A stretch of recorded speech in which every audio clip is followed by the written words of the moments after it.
Quiet, isn't it? Not peaceful, not calm, quiet. The way a room goes quiet after something falls and no one is sure whether to acknowledge it. That's where you are right now. That's where you've been for a while.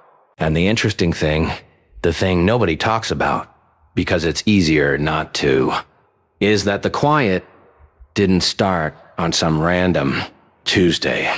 It started the exact moment you crossed 40, and the world stopped holding up its little signs to tell you what you were supposed to want next.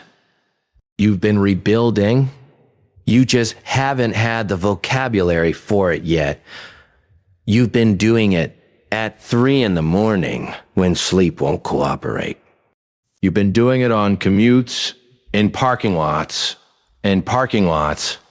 in the middle of conversations where someone is telling you something you can no longer pretend matters. You've been doing it alone, which means you've been doing it right. You just haven't recognized it as power yet. You've mistaken it for failure, for stagnation, for the uncomfortable cousin of giving up. I find that amusing. Not because it's funny, because it reveals something about how thoroughly you've been trained. Trained to believe that transformation should be loud, that it should post progress photos, that it should come with a before and after and a moment where someone gasps at how far you've come. The monsters and fairy tales announce themselves. They roar. They descend on villages in ways that leave no room for misunderstanding. But the actual dangerous ones, the ones that reshape entire landscapes, those build in silence, those move underground. Those don't need your applause to become what they're becoming.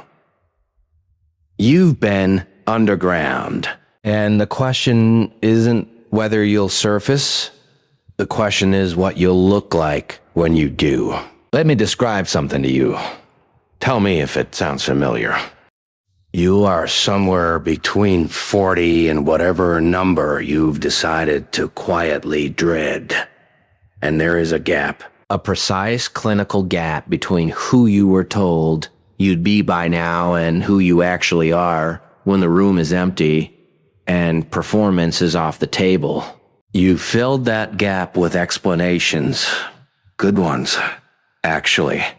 The economy, the timing, the relationship that cost you 3 years you hadn't planned to spend, the job that was supposed to be a stepping stone but turned out to be a very comfortable ceiling.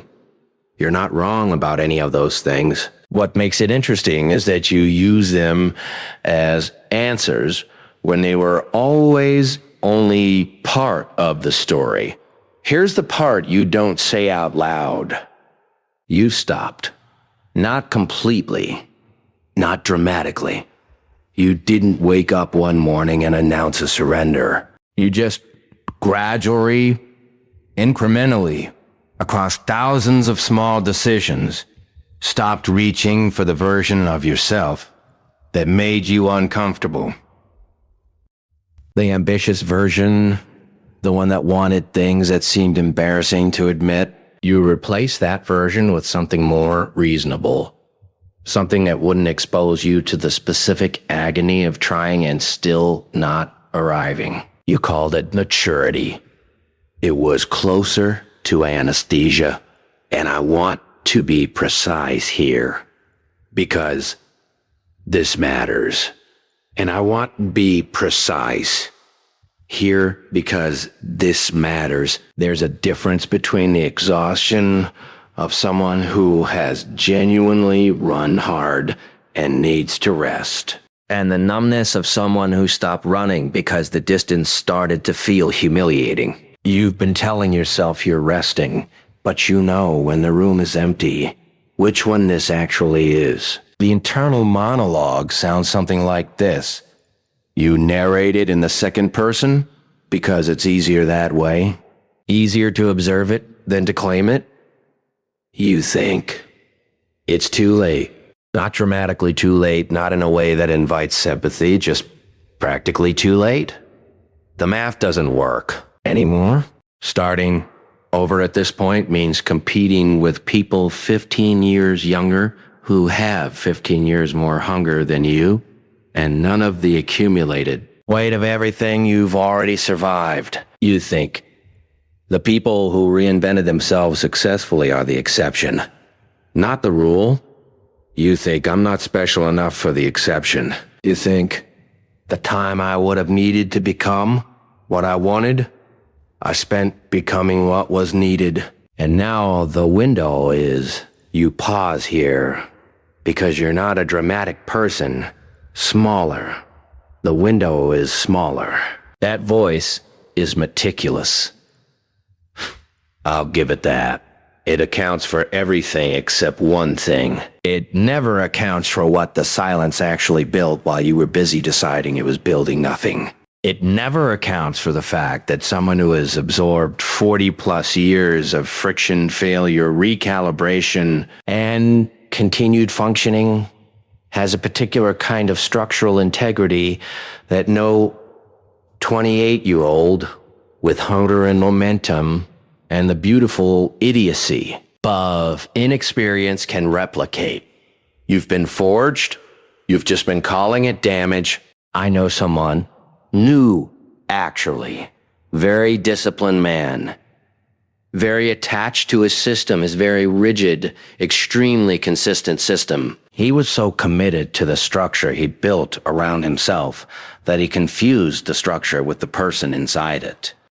Spent years maintaining the architecture and forgot entirely about the inhabitant, what other people called strength. I recognized as a man who had become deeply afraid of what might happen if the walls came down. He found that thought intolerable. I found it clarifying. You're not him, but you've been doing a version of the same thing. You've been maintaining the structure of a life that may no longer fit the person who lives in it, and calling the maintenance virtue. So here's the question. Not a soft question.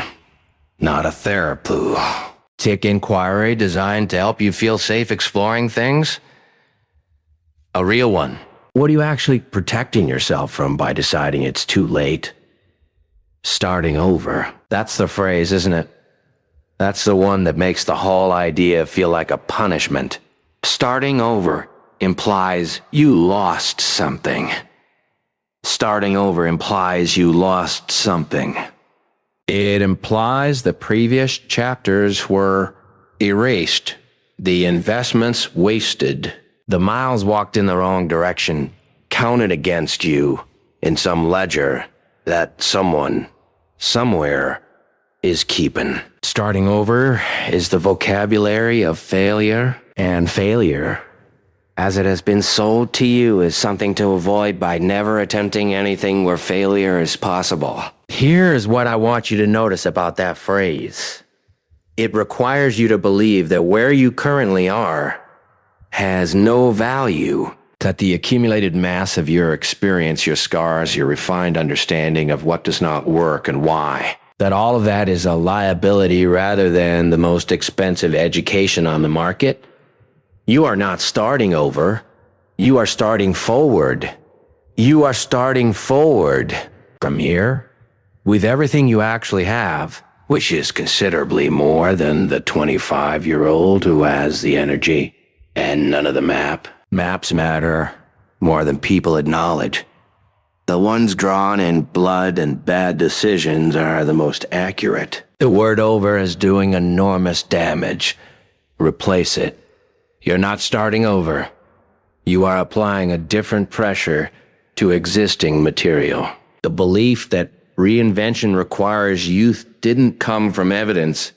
It came from marketing.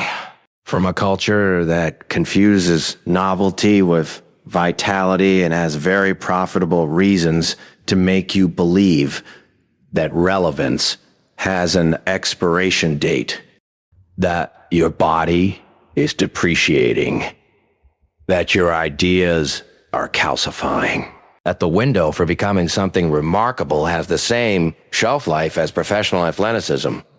Look at who benefits from you believing that. Look carefully. The answer is Eviv. Irion, who needs you compliant, predictable. Too tired to ask inconvenient questions about why things are arranged the way they are. A person in the middle of reinvention is a genuinely destabilizing presence. They stop agreeing to arrangements that no longer serve them. They begin to withdraw the labor of their silence. They stop performing gratitude for things that were never gifts. The people and institutions that rely on your quiet participation in their vision of your life have a vested interest in you, believing that transformation is a young person's game. It never was. It was just easier to attempt when the cost of failure felt hypothetical. The cost is no longer hypothetical. That's not a disadvantage. That's precision. There are people in your life, you can see their faces, who have reacted to any signal of change in you with concern, with caution, with the specific, slightly patronizing variety of care that is really just discomfort wearing a compassionate expression. Isn't it a bit late for that? Are you sure that's realistic? I just don't want to see you get hurt. Examine those responses. Not with resentment, with curiosity, because people who are genuinely at peace with their own lives, people who've made their own choices from a position of integrity and satisfaction, do not feel threatened by someone else's reinvention. They don't need to pour cold water on it. They're interested. They're perhaps even a little inspired. They ask different questions. The cold water comes from people who have made a separate peace with their own quiet, who have decided, consciously or not, that the window is closed for them too, and who find your refusal to agree with that conclusion slightly inconvenient. Slightly accusatory, like you're proving something they'd prefer not to have proven. I had an acquaintance, remarkable dedication to a very specific image. Oh, F himself, this man, who couldn't abide watching other people shed theirs. Not because he was cruel, because every time someone he knew stepped out of the story they'd been assigned, it raised an uncomfortable question about whether his own assignment was chosen or merely accepted. He managed this discomfort by becoming very, very concerned for the people doing the stepping. I always found the care indistinguishable from the cage. The people questioning your reinvention are not seeing you clearly. They are seeing their own reflection in your decision and not liking what it shows them. Here's what 40 plus years of living actually produces, when you stop apologizing for it and start treating it as a resource. Pattern recognition. Not the kind you learn in a course. The kind that comes from having watched enough cycles of boom and collapse. Relationship dynamics, organizational dysfunction, and your own internal sabotage that you can now see the shape of things before they fully arrive. You have a form of anticipatory intelligence that cannot be taught. It is earned one disappointment at a time, and it is extraordinarily rare in the people who most loudly occupy rooms. Selective investment. When you're young, you spend energy indiscriminately because you believe you have infinite reserves. You don't know yet what drains you. You spend enormous resources on things that will later reveal themselves as completely irrelevant. By now, you know which conversations are actually negotiations. You know which enthusiasm is genuine and which is performance. You know which opportunities are real and which are designed to keep you busy and slightly insufficient. That knowledge is an operating advantage that compounds. Tolerance for discomfort. The generation of people currently celebrated for boldness has very little history of sustained hardship. You have been uncomfortable, artable, repeatedly, across decades, and you have continued. That endurance is not visible in the way that youth and novelty are visible, but it is structural. It is in the bones of how you operate. And it is precisely what long-form reinvention requires. The quiet ones who rebuild after 40 are dangerous in the best possible way. Not because they move fast, because they move with conviction. There is a version of this that goes badly. I should name it, and I should name it, because honesty matters more than comfort, and I have never had much patience for conclusions that require the omission of relevant data. The version that goes badly is the reinvention that is really just an escape. The career pivot that is actually an avoidance of the relationship that needs addressing. The fitness transformation that is really a displacement activity for the creative work you're terrified to attempt. The spiritual journey that conveniently keeps you too busy to make any concrete decisions about anything. These are not reinventions. They are renovations of the same suppression in a more flattering aesthetic. The version that works is the one where you know the difference between what you're moving toward and what you're moving away from.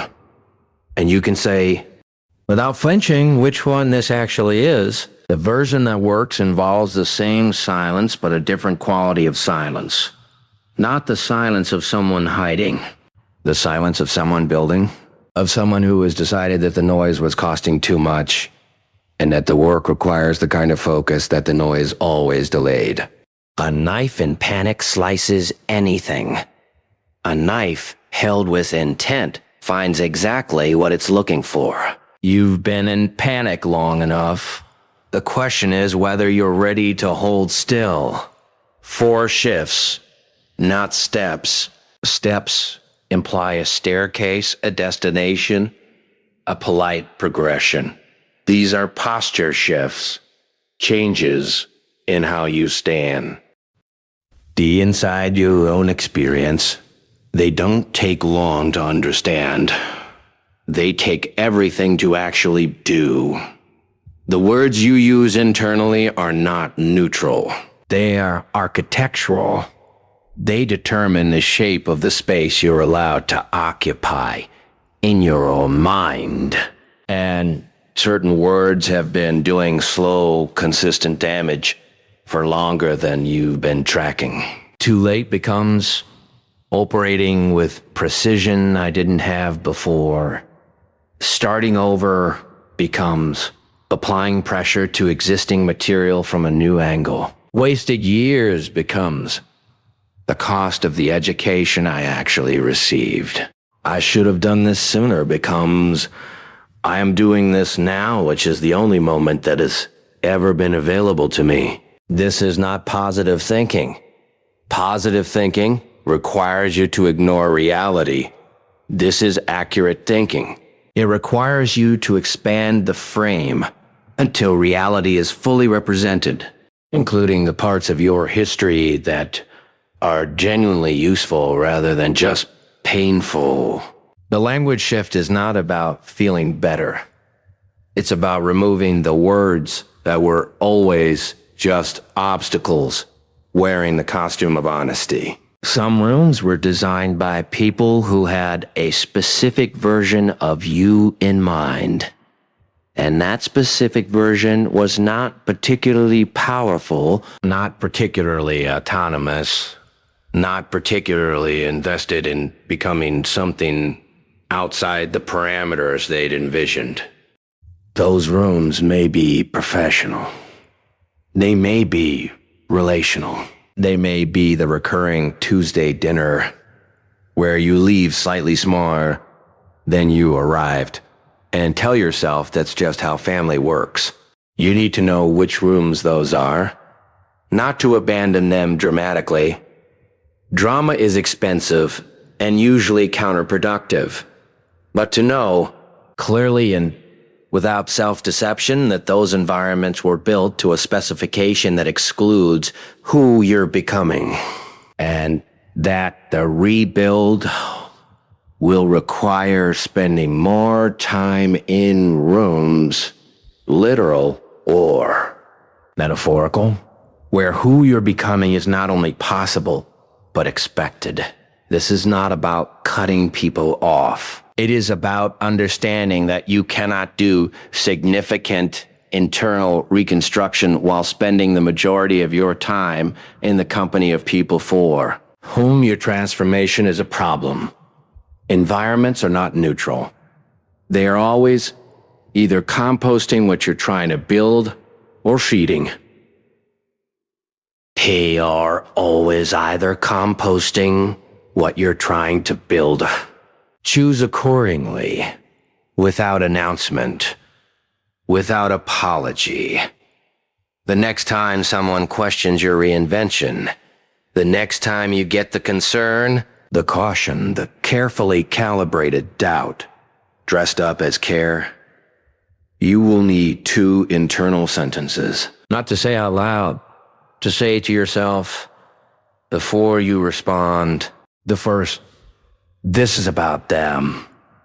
The second, I don't need this to make sense to anyone who hasn't lived my particular life. That's it. Those 2 sentences, they don't require you to be aggressive. They don't require you to be aggressive. They don't require you to explain or justify or provide evidence that your direction is sound. They simply reset the terms of the exchange from I need their approval to I have my own information and it's sufficient. And then you respond warmly, briefly, without the hunger to convert them, and you return to the work. The work doesn't stop for the conversation. The work is never needed an audience. There is a particular posture, you've seen it in people, rarely, but you've seen it, where someone is completely unconcerned with whether their direction is validated, not arrogant, not performing indifference. Actually, genuinely, structurally uninterested in whether the people around them understand what they're doing or have decided it's a good idea. That posture is available to you. It is not a personality trait. It is a decision. It is specifically the decision to stop making your continuity contingent on consensus. The quiet rebuild doesn't ask for permission. It doesn't announce itself. It doesn't require a narrative that holds together for an outside observer. It requires only this, that you know why you're doing it, that the why is genuinely yours, and that you are willing to show up for it on the days when no external evidence confirms that anything is working. The rebuild is already happening. It started the moment you stopped pretending the current arrangement was good enough. The only question is whether you'll own it deliberately, irrevocably, without the usual caveat about how things might not work out. Things might not work out. They never came with a guarantee. The difference now is that you're old enough to know that the failure you're afraid of and the failure of not trying are not equivalent risks. One of them is at least interesting. Make the interesting choice. Here is the larger pattern, the one underneath everything I've said. The systems you were handed, the career timelines, the social expectations, the informal rules about who gets to reinvent and at what stage of life that becomes acceptable. Those systems were not designed with your particular interior life in mind. They were designed for legibility, for manageability, for the convenience of institutions that function better when the people inside them are at a predictable stage of a predictable arc. The idea that transformation has a deadline is not a biological reality. It is an administrative preference that has been successfully marketed as wisdom. You were never the problem. You were a person with a specific, complicated, non-standard interior, trying to fit themselves into a standard issue container, and the friction you felt was the friction of the mismatch, not the friction of your own failure. What is actually true about you right now in this moment? You have survived enough that the things that used to stop you no longer have the same. That used to stop you no longer have the same mass. You have lost enough that you know concretely and without abstraction what actually matters. You have failed in enough specific ways that your remaining attempts carry none of the naivety that makes early failure so expensive. You are operating with a kind of compressed, pressurized clarity that only comes from having spent considerable time in environments that did not fit. That is not a consolation prize. That is the actual prize. You just had to wait until now to be able to use it. The reinvention that happens after 40 in silence without the applause of youth and the safety net of an experience, that is the one that tends to hold. Not because quiet people are more virtuous, because they have fewer illusions left to lose. Because they have fewer illusions left to lose. Because they've already done the part where you discovered that most of what you were chasing was a story someone else told about what your life should look like. And they've already survived the grief of that discovery. The monster in the fairy tale roars because it needs to be known. Because being known is its power. But the thing that actually changes landscapes doesn't roar. It moves quietly under the surface, redirecting rivers, shifting the weight of mountains by fractions of degrees across decades, until one morning the terrain is simply different, and no one can say precisely when the change began. That's you. That has always been you. The question was never whether you had the capacity. The question was whether you'd stop apologizing for the peculiar, inconvenient shape of it long enough to let it work. It works. It works. The silence was never your weakness. It was the thing you were building in.